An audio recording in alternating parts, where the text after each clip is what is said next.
भाडा नबसी आएको हजुर भाडा नबसी आएको मान्छे युवा केटा चाहिँ बसेको छैन है तर आइमेहरू धेरै छैन केटी आइमाहरू जम्मै जान लगाइरह माथि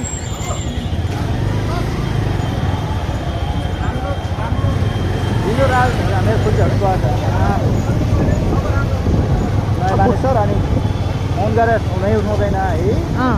अनि त्यहाँ निक्लिनु नसकेर बल्ल बल्ल निक्लेर घर आएको ए हिजो भने ए अनि उहीँ भने उहीँ बस्यो अनि आज त कहाँ थियो घर आज त घरमै थियो अब ऊ पनि त नजाउँ भन्नुपर्थ्यो एउटा दिन उहाँको जहाँ एउटा दिन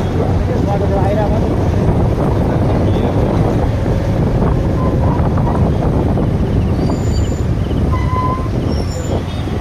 भाग्दा भाग्दा नि खिचेर मार्ला भन्दा अहिले हाम्रो बहिनीमा झन् नै टिकेको मान्छे